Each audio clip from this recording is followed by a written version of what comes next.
envoyer le feu parce que Dieu est déjà présent dans ta vie. Alléluia. La présence de Dieu vous évite les dégâts. La présence de Dieu vous évite beaucoup de mauvaises choses. C'est nous qui ne savons pas gérer la présence de Dieu dans nos vies. Quand je parle de gérer, c'est-à-dire nous ne savons pas comment maintenir Dieu présent.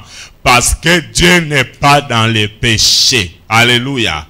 Donc la première condition, écrivez-le très bien. Et nous commençons aujourd'hui, nous allons le continuer après. Nous commençons aujourd'hui déjà à voir quelque chose de très important. Regardez, première condition. Si tu veux maintenir Dieu présent, parce que le sujet de nos 40 jours, c'est quoi? C'est 40 jours dans la présence de Dieu. C'est-à-dire, nous voulons expérimenter la présence de Dieu. Première condition, il faut marcher dans la sanctification et éviter d'apporter le feu étranger. Donc, vous comprenez que dans cette condition, c'est déjà scindé en deux. Ça va? La condition même numéro 1 est scindée en deux. Première partie de cette condition, marcher dans la sanctification. La deuxième partie de cette condition, c'est éviter d'apporter le feu étranger. Bien-aimés dans le Seigneur, dans la présence de Dieu, nous pouvons être bénis. Dans la présence de Dieu, nous pouvons voir nos situations changer. La présence de Dieu nous fait du bien. Mais lorsque tu ne sais pas comment gérer la présence de Dieu, comment la maintenir dans ta vie, ça peut tourner mal contre toi. Alléluia les amis. Ça peut tourner mal contre toi. Regardez. Si tu vois l'histoire de Samson dans Juge 13, avant même sa naissance, à partir de verset 1, tu descends, verset 5 et tu descends, tu vas voir, la Bible dit, lorsque Dieu a envoyé son ange voir la femme de Manoah, c'est-à-dire la maman de Samson, Dieu a dit à la femme de Manoah, tu deviendras enceinte, tu mettras au monde un fils. Mais fais attention à toi. À partir de maintenant, ne mange pas ce qui est impur et ne bois pas les liqueurs forts. Vous voyez la condition? Donc, la femme de Manoah, la maman de Samson, elle ne pouvait pas avoir les enfants. Nous pouvons dire elle était stérile. Maintenant, elle a prié à Dieu. Dieu a répondu à sa prière. Dieu a répondu à sa requête.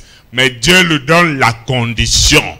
Puisque Dieu est saint, Dieu dit à la femme de Manoah, la maman de Samson, vous allez le voir dans Juge 13, Dieu lui dit, tu ne mangeras pas ce qui est impur. Que ce qui est impur n'entre pas dans ta bouche. La première chose. La deuxième chose, ne bois pas de liqueurs forts.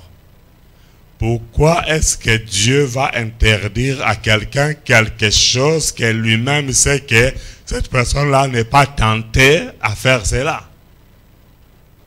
Il peut peut-être que cette femme buvait les liqueurs forts. Peut-être qu'elle avait l'habitude de manger la nourriture souillée. C'est ce qui avait bloqué sa fécondité. Dieu lui dit, tu deviendras enceinte, mais attention, cet enfant qui viendra dans ton ventre là, ça sera un enfant consacré. Il sera consacré à l'Éternel depuis son ventre. Bien-aimé dans le Seigneur. La Bible dit ceci, suivez-moi très bien. La Bible dit, c'est la bénédiction de l'Éternel qui enrichit.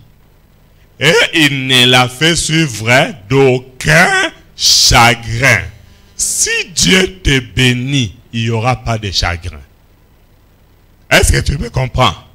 Parce que dans le plan de Dieu pour ta bénédiction, Dieu ne veut pas que ta bénédiction soit suivie de chagrin. Mais les chagrins arrivent dans la vie des gens parce que les gens ne savent pas gérer la présence de Dieu dans leur vie. Ils ne savent pas comment maintenir la présence de Dieu dans leur vie.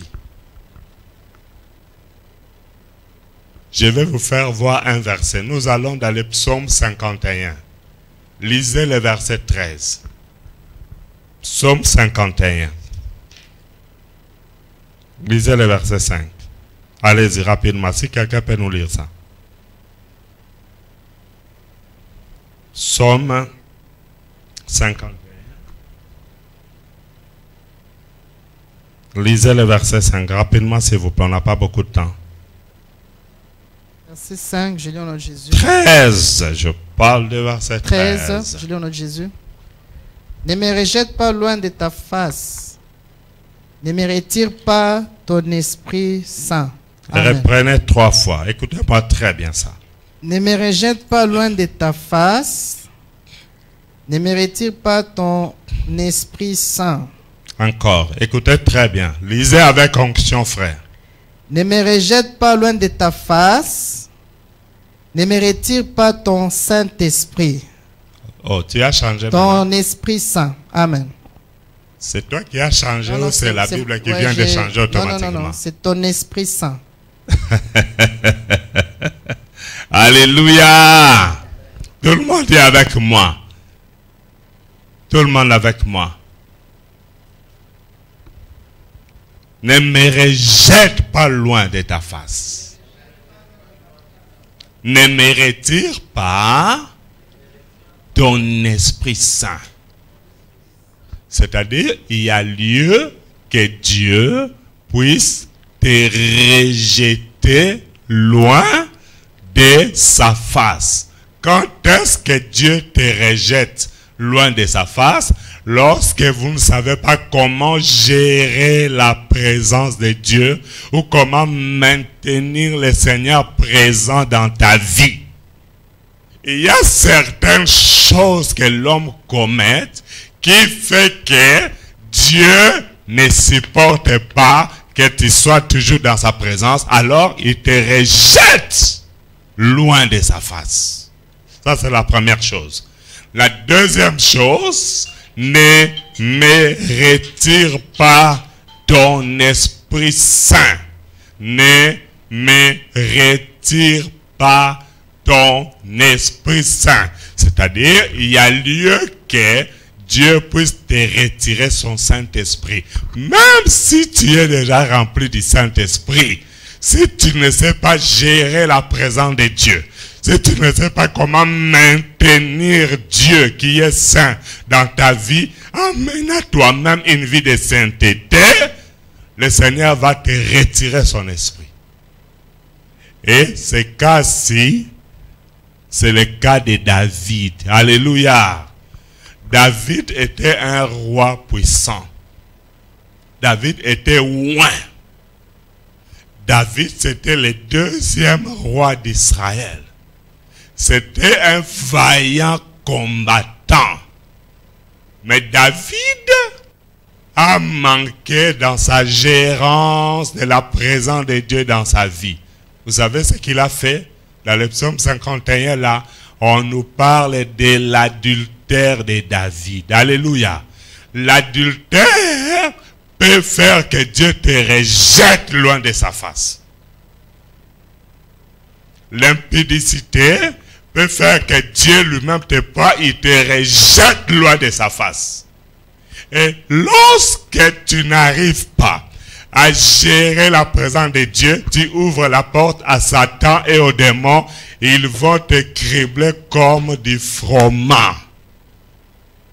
Cela n'arrive pas toujours automatiquement. Suivez bien ce que je dis. Cela n'arrive pas toujours automatiquement. C'est-à-dire, tu peux le faire aujourd'hui, le malheur ne vient pas aujourd'hui.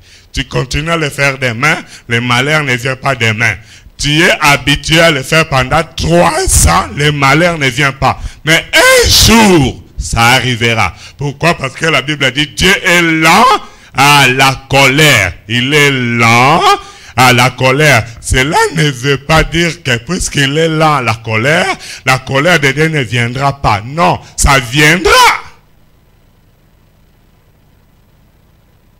Est-ce que vous comprenez la parole de Dieu? Pendant ces 40 jours, je veux que nos cerveaux fonctionnent, que nos consciences soient réveillées et que ça comprenne, que nous puissions comprendre que si Dieu te rejette, tu es en insécurité totale. Pour David, si vous lisez dans 2 Samuel, chapitre 11, il a couché avec Bathsheba. Dans 2 Samuel, chapitre 12, Dieu envoie son prophète, Nathan. Il va voir David. Il dit à David, regarde, il y a quelqu'un qui avait une seule brebis, qui gardait bien sa brebis, mais son voisin avait beaucoup de brebis. Il a reçu des visiteurs, mais il a envoyé ses serviteurs aller chercher la seule brebis de celui qui ne possédait qu'une seule brebis, et il l'a offert pour ses invités. David s'est fâché. Il dit, cet homme mérite la mort. Comment lui, il a beaucoup de brebis, il va seulement attaquer la seule brebis de celui qui était pauvre, qui n'en possédait qu'une. Alléluia. David a dit, cet homme mérite quoi? La mort. Nathan, sage qu'il était, parce que dans la vie du prophète de Nathan, il y avait la présence de Dieu. La présence de Dieu vous accorde la sagesse. Alléluia. Nathan a dit à David, mais cet homme-là, c'est toi, David. Toi, tu as déjà beaucoup d'argent. Mais regarde, tu as déjà même ta femme. Tu es allé prendre la femme d'autrui. Iri, les Étiens. Il n'avait qu'une seule femme. Madame Bathsheba. Iri Bathsheba. Ou Bathsheba Iri. Hein? Elle était mariée, non? Donc, Madame Bathsheba Iri. N'est-ce pas? On peut même l'appeler, au lieu d'appeler Bathsheba, on peut l'appeler Madame qui? Iri. Et David est allé prendre la femme d'autrui. Dieu a dit, puisque tu as fait cela, l'épée ne s'éloignera pas de ta maison. Vous voyez ça? Lorsqu'on ne sait pas gérer la présence de Dieu dans sa vie, lorsque vous ne savez pas comment maintenir la présence de Dieu, premièrement, selon le psaume chapitre 51, verset 13, Dieu va premièrement faire quoi? Il va te rejeter loin de sa face. Deuxièmement, il te retire son Esprit Saint. Troisièmement, l'épée de l'Éternel s'élève. Et vous savez ce qui est arrivé à David? Son enfant est mort parce que l'épée était là. Bien-aimé, il y a des épées qui arrivent dans la vie des gens. Ce n'est pas l'épée des sorciers, ni des magiciens, ni des satanistes. Des fois, c'est l'épée de l'Éternel lui-même. Alléluia. Il y a certains malheurs qui arrivent dans la vie des hommes. C'est Dieu lui-même qui est derrière. Alors, si tu as un malheur, attention, avant d'invoquer le feu, réfléchis d'abord. Ça vient d'où? Ne priez pas parce qu'on a dit envoie le feu, tu envoies le feu. Parce que Dieu, c'est un feu dévorant. Mais si le malheur là vient de lui, quand tu invoques le feu dévorant, ça va t'arranger? Ça te détruit davantage. Parce que lorsque Dieu est à l'origine de l'épée dans ta vie, lorsque Dieu est à l'origine des rejets dans ta vie, lorsque Dieu est à l'origine du malheur qui te frappe, la seule solution, repars avec Dieu, prends la décision, tu confesses, tu tu te répands, tu abandonnes et tu changes. Est-ce que vous comprenez la parole de Dieu? Dieu n'est pas notre ami. Dieu n'est pas notre oncle. Dieu n'est pas notre papy. Il n'est pas notre grand-père. Il n'est pas notre grand-mère. Il est Dieu. Et il est saint. Quelle est la première condition pour maintenir la présence de Dieu? Marcher dans la sanctification et éviter d'apporter le feu étranger dans la présence de Dieu. N'apportez pas le feu étranger. Parce que dans la présence de Dieu, on peut vivre. Même si on était mort, on peut ressusciter. Amen. Hein? Dans la présence de Dieu, lorsque rien n'allait dans ta vie, si tu sais comment gérer la présence de Dieu, comment maintenir sa présence en observant sa parole, s'il y a quelque chose même qui était détruit en toi, Dieu va le restaurer. Mais par contre, même si tu étais bien, mais que tu ne sais pas comment gérer la présence de Dieu, quand le malheur va arriver, tu peux pleurer du matin au soir. Nous les pasteurs, nous pouvons vous imposer les mains, c'est fini.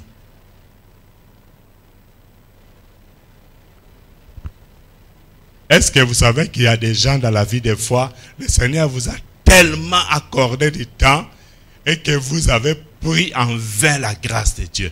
La Bible dit, vérifiez vos Bibles. Dans 2 Corinthiens chapitre 6, versets 1 à 2. La Bible dit, puisque nous travaillons avec vous, nous vous exhortons à ne pas prendre la grâce de Dieu en vain. Vérifie ta Bible.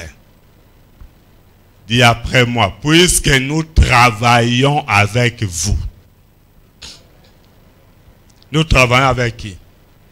Moi, je travaille avec qui? Avec vous. Mais pour Dieu, n'est-ce pas? C'est ça, non? Dites avec moi, puisque nous travaillons avec vous, nous vous exhortons à ne pas recevoir la grâce de Dieu en vain. Il y a beaucoup de gens qui prennent la grâce de Dieu en vain. Dieu te fait grâce. Il te donne le souffle de vie. Il te garde du matin au soir. Il te garde de la nuit jusqu'au matin. Il te garde dans la rue, au métro, en bus, dans l'avion, à pied. Mais tout ça, tu le prends en vain. Tu continues dans le mal. Là, tu prends la grâce de Dieu en vain. Mais les jours que l'épée va se lever, vous savez, il y a des gens, tellement qu'ils ont pris la grâce de Dieu en vain, quand le malheur les frappe, et que Dieu est à l'origine de ces malheurs, les serviteurs de Dieu se mettent à genoux, en jeûne et prière, et disent, Seigneur, interviens pour ses frères, Seigneur, fais grâce à cette sœur. Et Dieu leur répond, arrêtez, ne priez pas pour lui. Bien-aimé, lorsque Dieu interdit aux gens lui-même de prier pour toi, qu'est-ce qui va t'arriver? Vous savez ce qui va arriver? Non, je veux que vous le découvrez vous-même. Prenez 1 Samuel, chapitre 2, lisez le verset 25. 1 Samuel 2, verset 25. Lis toi-même, hein? Découvre ça toi-même. Lisez rapidement. 1 Samuel chapitre 2, verset 25, je lis au nom de Jésus-Christ. Amen. Si un homme pêche contre un autre homme, Dieu le jugera. Mais si un homme pêche contre l'Éternel, qui intercédera pour lui? Lisez ça 3 fois. Écoutez bien, hein? Écoutez ça, bien-aimé. 1 Samuel, chapitre 2, le verset 25. 1 Samuel 2, 25. Écoutez ça. Si un homme pêche contre un autre homme, Dieu le jugera. Mais si un homme pêche contre l'Éternel, qui intercédera pour lui? On a posé la question. Donnez la réponse. Hein? Oh! La question est posée. Donnez la réponse. Vous dites personne. Mais pourtant, c'est ce que vous continuez à faire tous les jours. Frère, tu peux pécher contre moi. Dieu va intervenir. Mais toi, tu connais la vérité. Alléluia. Toi, tu connais la vérité. Tu connais la parole de Dieu, mais tu continues à pécher contre Dieu. Dieu te pose la question aujourd'hui. Qui intercédera pour toi? Donnez toi-même la réponse. À cause de ce que toi tu continues à faire, parce que tu n'arrives pas à gérer la présence de Dieu. Alléluia. Dieu te pose la question. Aujourd'hui, réponds-moi. Hein? Qui maintenant, tu veux que qui intercède pour toi? Ah, aujourd'hui, il n'y a pas beaucoup d'amen. Hein? Il y a une sœur qui était séropositive. Positive. Elle avait le sida. Et quand elle était frappée de cette maladie, c'était dû à la vie d'adultère, disons, de l'impudicité, de l'impureté. Elle allait après cet homme, l'autre, et après l'autre, ainsi de suite, et elle s'est retrouvée dans cette situation-là. Et maintenant qu'elle était frappée par le sida, elle s'est confiée au Seigneur. Alléluia. Elle était tout le temps à l'église. Et vous savez, des fois, je me demande pourquoi les gens aiment que les malheurs arrivent pour qu'ils cherchent Dieu. Pourquoi quand on est bien là, on ne veut pas bien chercher Dieu même? Pourquoi on attend que ça barde et après on commence à dire Dieu, Dieu, Dieu? Bon, si ça barde et que c'est déjà trop tard, si tu cries Dieu, Dieu, Dieu, ça va s'arranger. Non? La femme là est allée à l'église. Les veillées de prière, elle était là. Elle est devenue abonnée. Les retraites, des fois nous on vous supplie, c'est pour venir même en retraite. Doit vous supplier. Mais les jours que l'épée va se lever, parce que tous les jours tu provoques l'épée. Tous les jours tu provoques. Maintenant, elle est dans cet état. Toutes les veillées de prière, elle était là. Toutes les retraites, elle était là. Seigneur, pardonne-moi. Seigneur, pardonne-moi. Et à cause de ce que j'ai fait, Dieu aussi étant miséricordieux, Dieu a fait quoi? Il a pardonné. Et la sœur était guérie. Alléluia. N'est-ce pas bien? La sœur est guérie, non?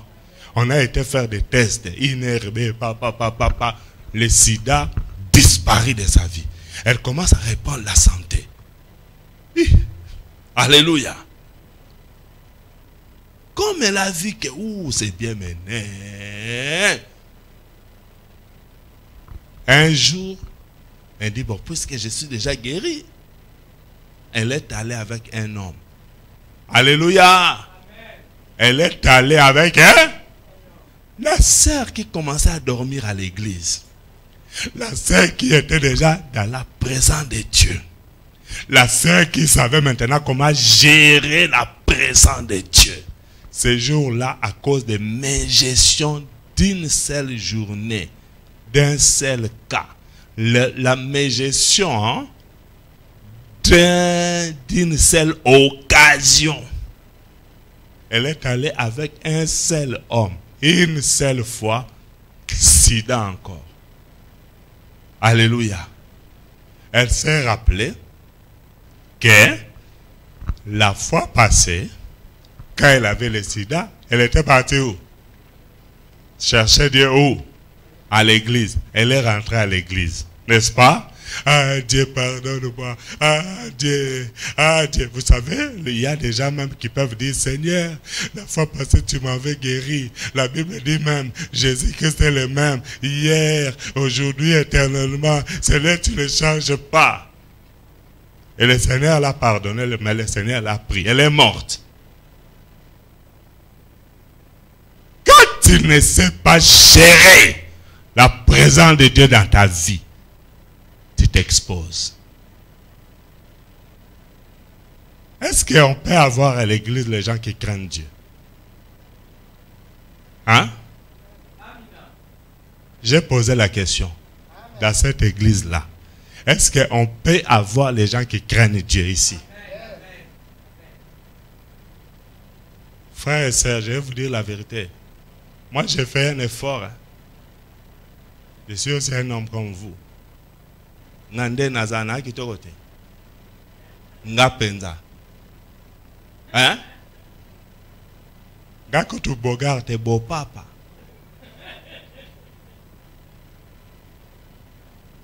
Bien aimé, il faut savoir gérer la présence de Dieu. Alléluia. Parce que il y a le malheur n'est pas loin. Hein?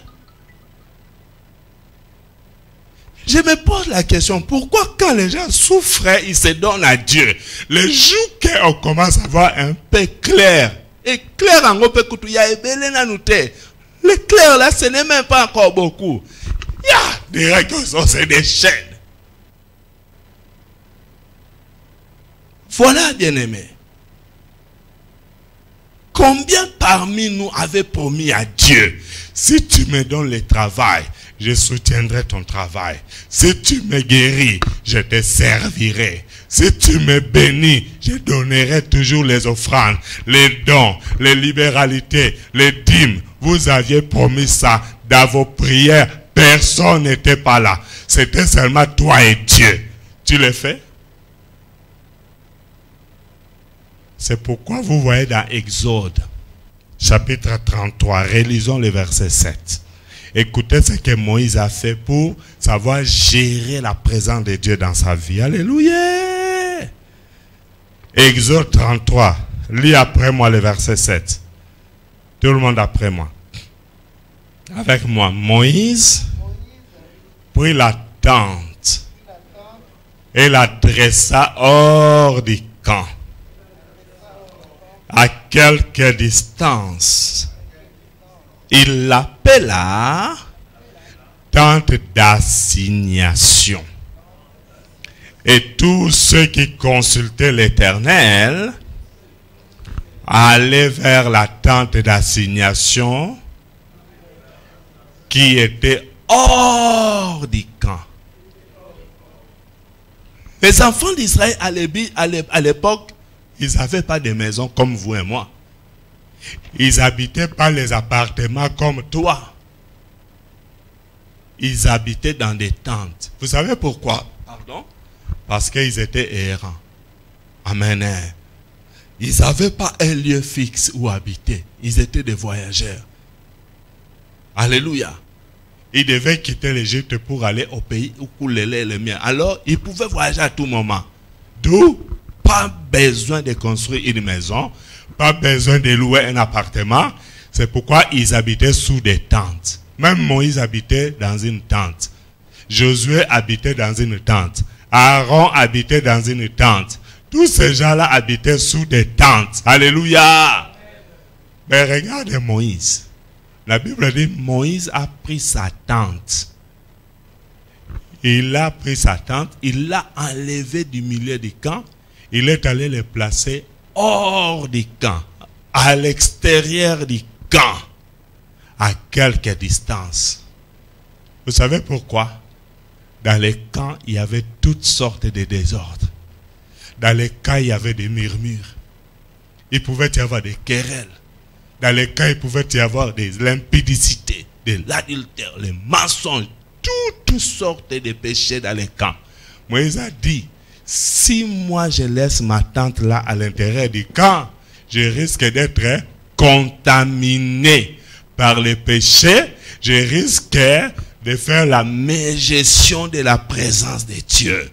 Pour ne pas perdre la présence de Dieu. Pour ne pas permettre à ce que Dieu me rejette loin de sa face. Pour ne pas permettre à ce que Dieu me retire son Esprit Saint. Pour ne pas permettre à ce que l'épée de l'Éternel vienne dans ma vie.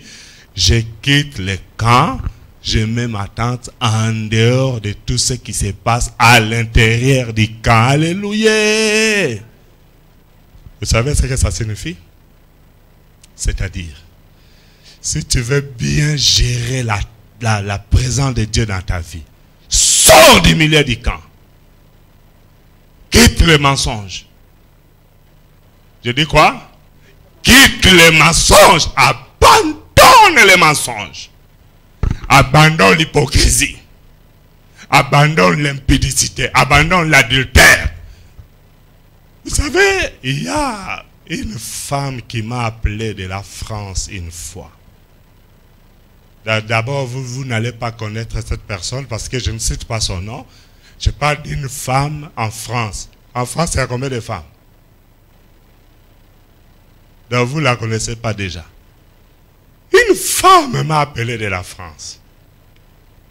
Elle me dit, pasteur, vous savez, moi et mon mari ici, ça ne va pas. Ça ne va pas. Je dis, qu'est-ce qui ne va pas? Elle pleurait. Alléluia! Elle dit, elle et qui? Et son mari. Ça ne va pas. Je dis, qu'est-ce qui ne va pas? Et j'étais vraiment prêt à les aider. Frère, pour vous dire vrai, oh Seigneur, vous ne savez pas combien de cas de couple je reçois par jour à mon téléphone, même physiquement. Vous ne savez pas combien de cas. Je reçois des cas et des cas tous les jours au téléphone. Si ça sonne des fois, je dis à certains, hein, pardonnez-moi, j'ai mis 3 personnes en entente. Rappelle-moi après. Toi, tu m'avais rappelé combien de fois hier? Beaucoup de fois, non? Hein? Toi-même, je t'ai mis en attente jusqu'à ce que tu es fatigué, tu as coupé toi-même. Tu m'avais rappelé encore? Non. J'étais jusqu'à fatigué même. J'avais beaucoup de cas. Alléluia! Je gère des cas de couples et de couples tous les jours. C'est-à-dire, des fois, je demande à Dieu, oh Seigneur, donne-moi vraiment, accorde-moi la grâce pour les aider, pour qu'ils soient bien. Parce que Satan combat des couples. Il sait que si les couples sont unis, ça sera un boom dans le monde. Alléluia. Et la colonne qui soutient l'église, c'est les couples. Et voilà, bien-aimé dans le Seigneur. Cette femme me dit, j'ai un problème avec mon mari, ça ne va pas, en France. Je dis, bon, je suis prêt à les aider. Je dis, maman, qu'est-ce qui ne va pas? Elle fond en larmes.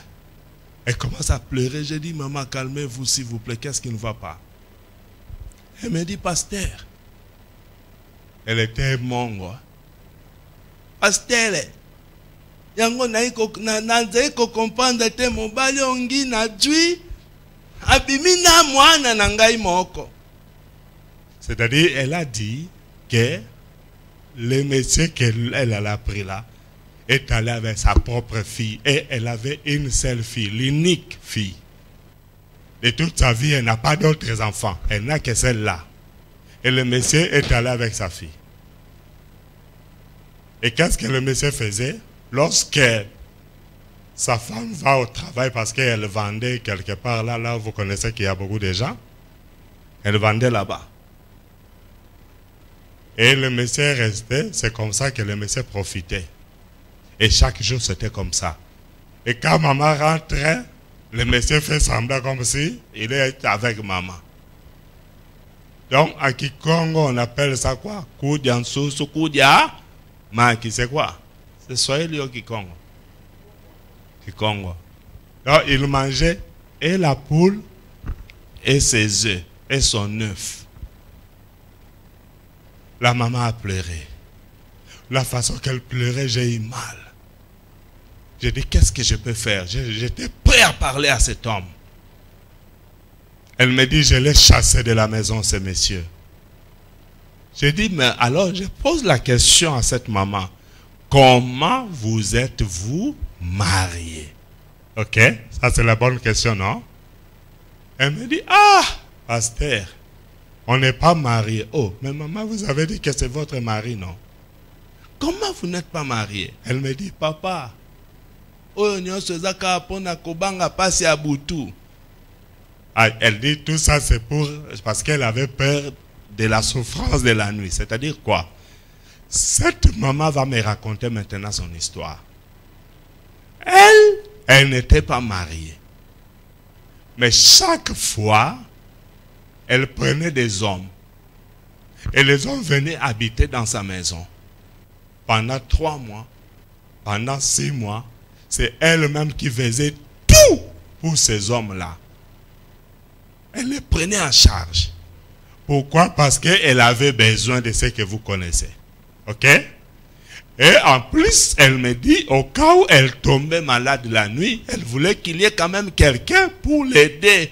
Au cas où elle tombait, je dis, mais comment tu sais déjà à l'avance que tu vas tomber malade la nuit? Ce qui fait qu'il y a des hommes qui faisaient avec elle 3 mois, d'autres qui diraient un peu longtemps faisaient 6 mois, et d'autres qui ne diraient pas longtemps faisaient 1 mois, et celui-là avait fait 6 mois. Et pendant cette période, elle mangeait et la poule et l'œuf. À qui la faute? Hein? À qui la faute? C'est Dieu? Frère, il y a des fois les gens condamnent Dieu. Oh, pourquoi Dieu peut me laisser vraiment comme ça? Pourquoi Dieu peut permettre qu'on prenne moi et ma fille? Qu'est-ce que Dieu a à voir dans ça? C'est toi qui as commis la faute. C'est toi qui as commis l'erreur. Qu'est-ce que Dieu a à voir dans ça? Est-ce que as-tu déjà vu Dieu une seule fois commettre l'impudicité ou l'adultère? As-tu déjà vu Dieu mentir ou voler? Dieu ne vole pas. C'est les hommes. Arrêtez de condamner Dieu. C'est chantage contre le Seigneur. Oh, pourquoi Dieu vraiment peut permettre ça? Mais toi, tu avais marché dans le camp de Dieu. Toi, tu savais gérer la présence de Dieu. Dites-moi, tu savais gérer sa présence? Alors, pendant ces 40 jours, que chacun réfléchisse sur lui-même. Alléluia. Parce que l'objectif est que la présence de Dieu revienne dans nos vies. Alléluia. Si Dieu n'était plus présent dans ta vie, pendant ces 40 jours, qu'il revienne. Mais pour qu'il revienne, première condition, marcher dans la sanctification et éviter d'amener les feux étrangers. Aujourd'hui, je n'ai pas encore parlé des feux étrangers. On va en parler. Et vous allez voir, quand tu apportes les faits étrangers dans la présence de Dieu, ce qui arrive. Ne blaguez plus avec Dieu. Amen, hein? Surtout vous les frères et les sœurs, qui conduisez la prière à la maison Cité de Dieu. N'ayez pas une double vie. Vous, tu prêches, tu conduis la prière, tu modères, tu interprètes, tu travailles au protocole, je ne sais, tu fais quoi? N'importe quelle fonction. Tu es disciple, tu as le certificat d'engagement, ministre, pasteur élect. Faites attention à vous. Alléluia les amis. Faites attention à vous. Il y a des choses que nous on ne voit pas, Dieu les voit. Alors imaginez-vous que nous sommes une église remplie de gens qui craignent Dieu. N'est-ce pas que la vie de chacun va changer? Qui déjà a été dans la présence de Dieu sans que quelque chose ne change dans sa vie? Parce que Jésus, partout où il était présent, un jour, Jésus a manifesté sa présence dans la maison de Pierre, de la belle-mère de Pierre, dans la maison de Pierre. Et là, il a trouvé dans la présence de Dieu, alléluia, la présence de Dieu dans la maison de Pierre a fait que la belle-mère de Pierre était malade. Alléluia. Et à cause de la présence de Dieu, cette belle-mère était guérie. Alléluia! La fille de Jairus était morte. Et Jésus est allé dans cette maison. La fille était morte. On l'avait déjà mis sur le lit. Tout le monde pleurait à cause de la présence de Jésus. La présence de Dieu dans la maison de Jairus. Sa fille était ressuscitée. Il y avait une veuve de Naïn. La veuve de Naïn. Il n'avait qu'un seul fils. Elle n'avait qu'un seul fils. Et malheureusement, son mari était mort. C'est-à-dire que cette femme était veuve. La seule personne qui est restée consoler sa vie, c'était son seul fils. Alléluia! Parce que son mari était mort.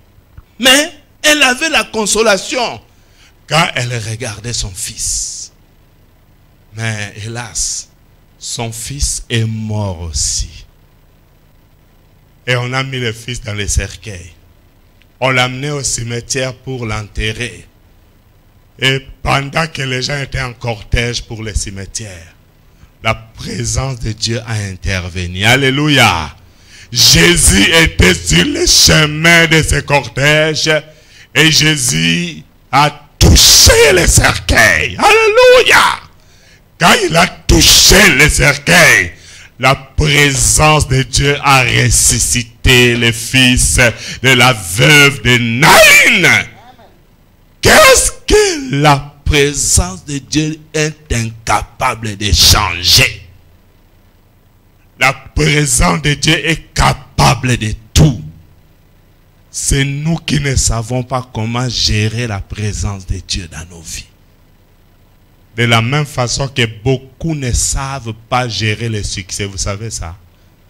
Il y a des gens, lorsqu'ils sont bénis, on dit souvent, oh, il n'a pas pu gérer le succès. Et voilà lui, là où il est maintenant. Il était calme, maintenant il est partout. Dans des boîtes de nuit, dans des concerts, derrière des hommes, derrière des femmes. Ah, vraiment, il n'a pas pu gérer son succès. Non, moi je dis, il n'a pas pu gérer la présence de Dieu.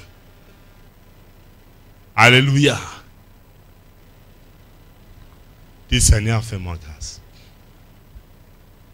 Aide-moi à comprendre aujourd'hui que je puisse savoir comment gérer ta présence dans ma vie. Seigneur, donne-moi la sagesse. Donne-moi la détermination. Que je sois un homme qui prenne la décision, ferme dans mes décisions. Afin de savoir bien gérer ta présence, oh Dieu. Ne me retire pas ton Esprit Saint. Ne me rejette pas loin de ta face. Que ton épée ne vienne pas me frapper, oh Dieu. Mais fais-moi trouver grâce devant toi et devant les hommes. Cette parole a touché ton cœur aujourd'hui.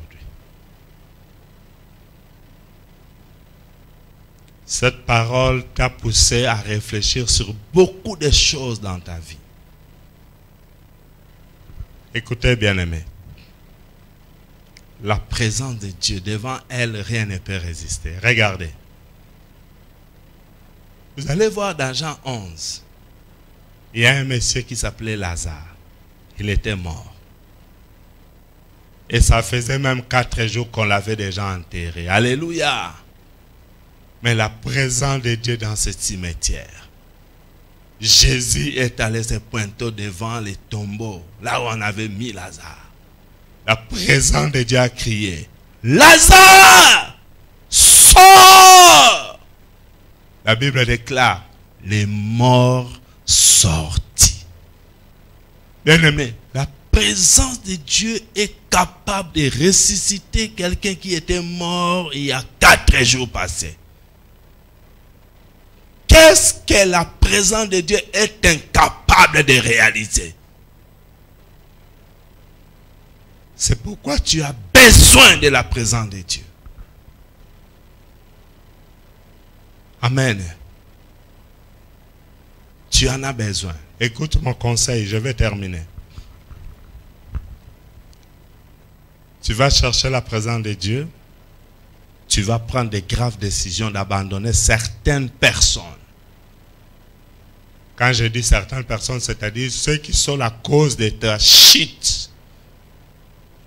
La Bible dit, si quelqu'un a sa main et que cette main est pour lui une occasion de chute, qu'est-ce qu'il doit faire? Il doit couper cette main. Si quelqu'un a des yeux et qu'un œil est une occasion de chute pour lui, qu'est-ce qu'il faut faire? Il faut arracher cet œil, n'est-ce pas? C'est-à-dire, il y a des gens dans ta vie qui sont des occasions de chute. C'est-à-dire, aussi longtemps que tu vas maintenir cette relation-là, ça va te faire toujours tomber dans les péchés et ça va pousser que Dieu te retire son Esprit Saint. Ça fera que Dieu te rejette loin de lui et ça amènera l'épée du Seigneur dans ta vie. Il y a des relations qu'il faut rompre. Il y a certaines habitudes qu'il faut abandonner. Il y a certains comportements qu'il faut laisser. Alléluia. Il y a certains milieux qu'il ne faut plus fréquenter. Ça empêche que Dieu soit présent dans ta vie. Alors écoutez-moi. D'habitude, les gens disent, pendant cette période, il faut beaucoup de prières. Ceux qui parlent en anglais disent, il faut prier à Mikakatano, prier à Kafu. Je veux bien ces prières fortes, ces fortes prières. Mais ces prières n'auront pas d'effet aussi longtemps que Dieu n'est pas présent dans ta vie. Tu vas tchakouer, tu vas paparailler, tu vas perroqueiller, si ça se dit. Tu vas faire comme un perroquet. Tu vas beaucoup parler dans ta prière pour rien du tout. Craignez le Seigneur. Je te rappelle ce verset. 1 Samuel chapitre 2 verset 25. La Bible dit, si un homme pêche contre un autre homme, Dieu le jugera. Mais s'il pêche contre l'Éternel, qui intercédera pour lui? Toi qui es en train de m'écouter maintenant, si toi tu attaques l'œuvre de Dieu, qui va intercéder pour toi? Sachez que dans tout ce que nous faisons sur la terre, il y a une fin pour toutes choses. Et la fin de tout, c'est Dieu. Un jour, Dieu t'appellera au jugement. Abandonne d'attaquer l'œuvre de Dieu. Abandonne de détruire l'œuvre de Dieu. Quand on te donne un programme de l'église, même si tu as des problèmes chez toi à la maison, sers d'abord Dieu. Alléluia. Quand on te donne il y a un programme de l'œuvre de Dieu, même si tu es débordé, tu es dépassé, cherche l'intérêt de Dieu. Amen. Hein? Que Dieu bénisse sa parole et qu'il vous bénisse. Gloire à Jésus-Christ. Et regarde ta vie. Puis selon que tu as compris. Il se peut que tu as abandonné l'œuvre de Dieu. Tu es négligent dans l'œuvre de Dieu. Tu pries quand tu veux. Tu viens à la prière quand tu veux. Tu marches dans la crainte de Dieu quand il te semble bon. Quand tu ne veux pas, tu fais ce que tu veux. Quand on prêche la parole ici, tu as un peu peur parce que tu viens de l'écouter maintenant. Après ce moment, tu reviens dans tes mauvaises habitudes.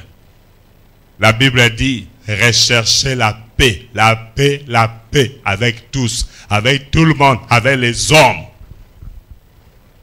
sans laquelle personne ne verra Dieu. Comment toi tu es en train de prier, oh Dieu, visite-moi, bénis-moi, tu n'es pas en paix avec l'homme, tu n'es pas en paix avec la femme, tu n'es pas en paix avec quelqu'un. Tu ne peux pas voir Dieu si tu n'es pas en paix avec les gens. Commence à prier. Dis à Dieu de te pardonner. Sois sincère. Dieu connaît tes pensées. Il connaît tes actes. Il connaît ton cœur. Il te connaît tellement. Priez, bien-aimé. Priez. Parle à ton Dieu. Qu'est-ce qui t'empêche d'être toujours dans la présence de Dieu? Il y a certaines choses que tu fais qui t'empêchent d'être dans la présence de Dieu. Et Seigneur, fais-moi grâce. De tout mon être, alors s'élève un chant. Dieu tout-puissant, que tu es grand. On de tout mon être, alors s'élève un chant. Dieu tout-puissant, que tu es grand. Alléluia.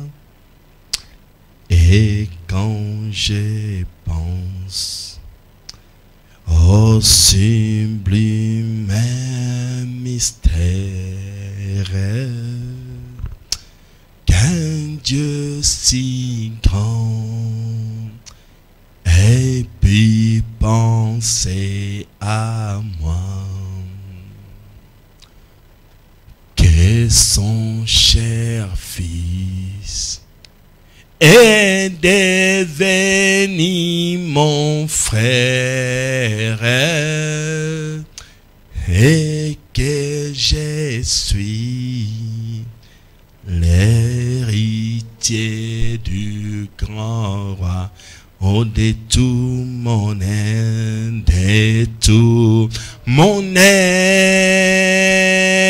alors s'élève un chant. Dieu tout-puissant, Dieu tout-puissant, que tu es bon, que tu es, oh, que tu es bon. On de tout mon être, alors s'élève un chant. Dieu tout-puissant, que tu es bon.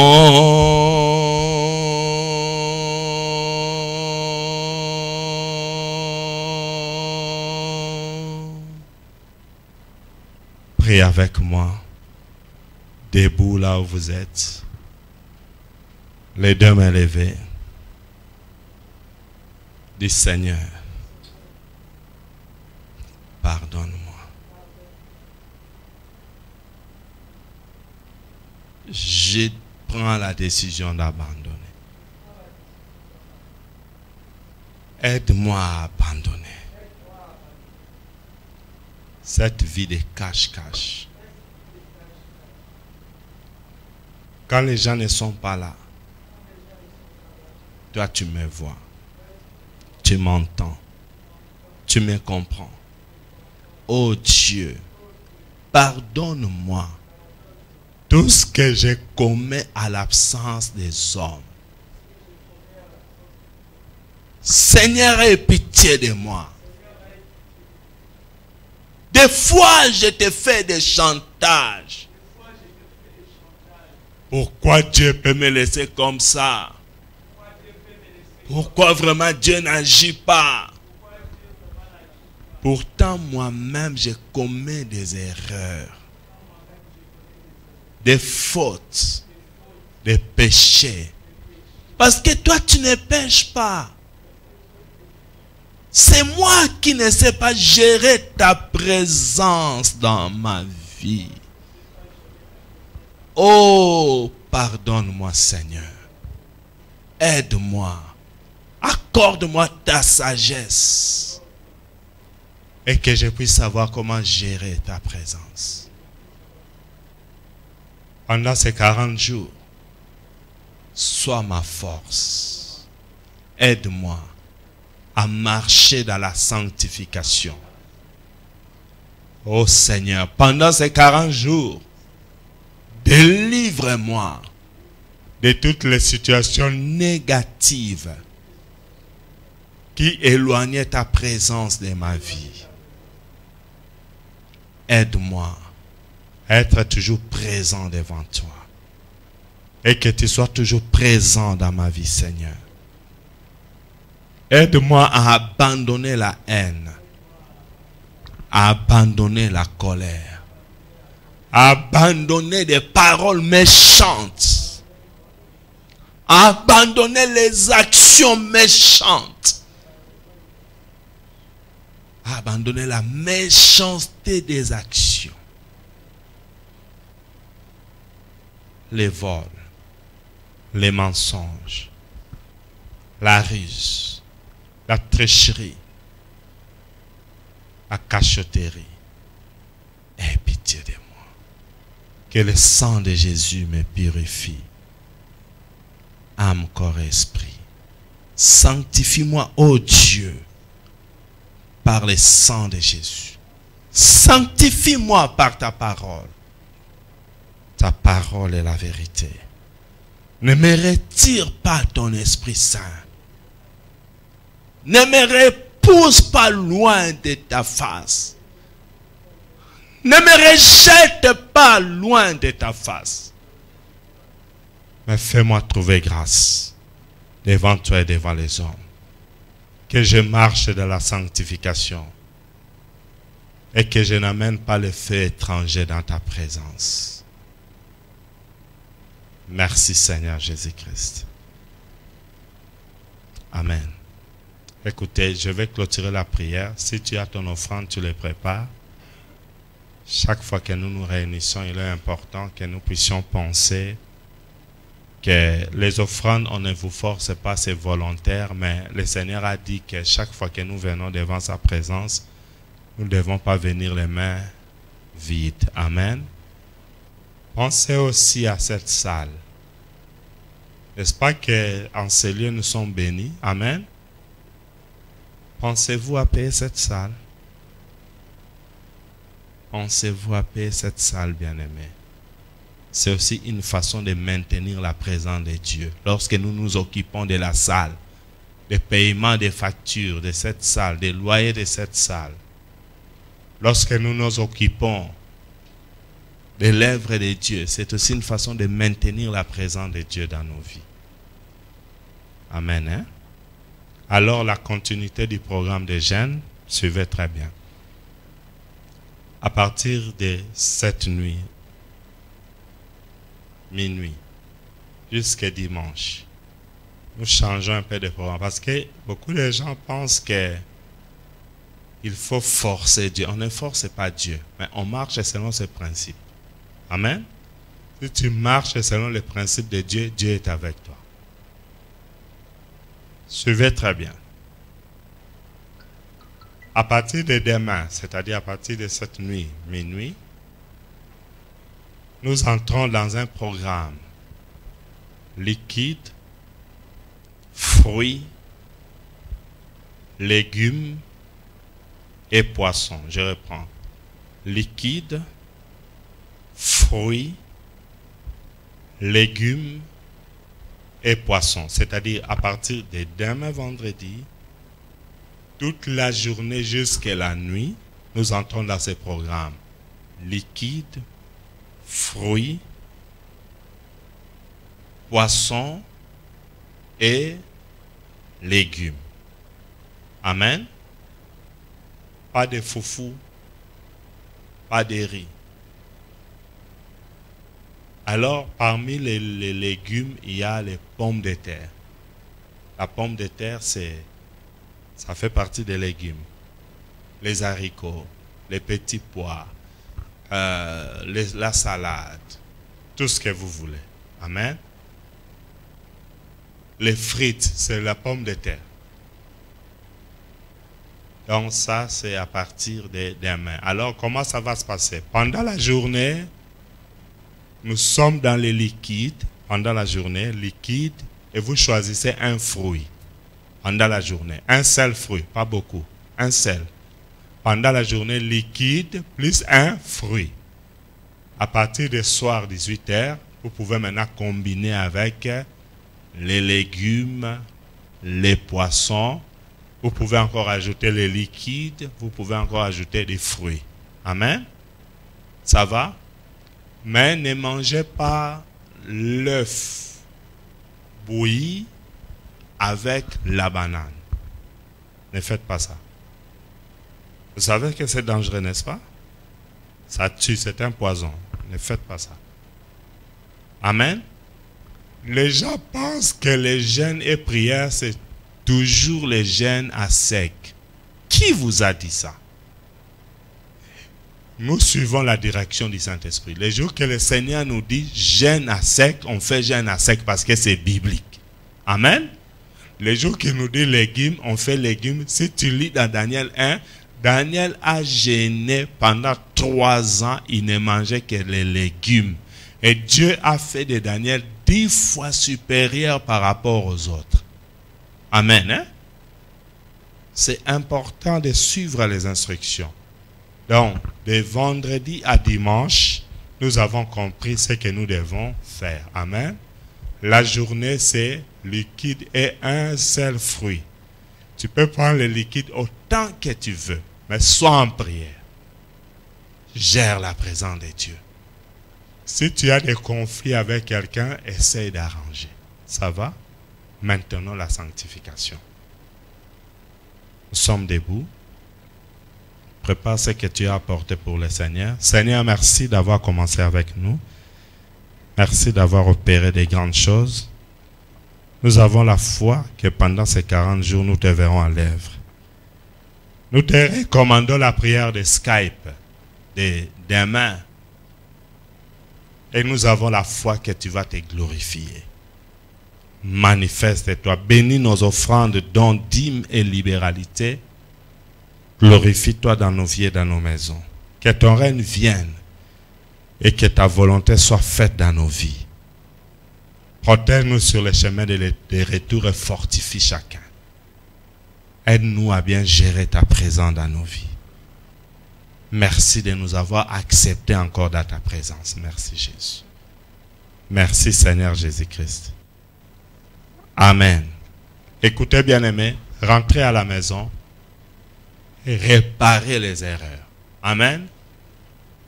Cette période, ce n'est pas la période d'être dans un mauvais état, mauvaise humeur, colère, querelle. Non. Faites attention, n'amenez pas les faits étrangers dans la présence de Dieu. Amen. Hein? Faites attention. Que Dieu vous bénisse. Love you.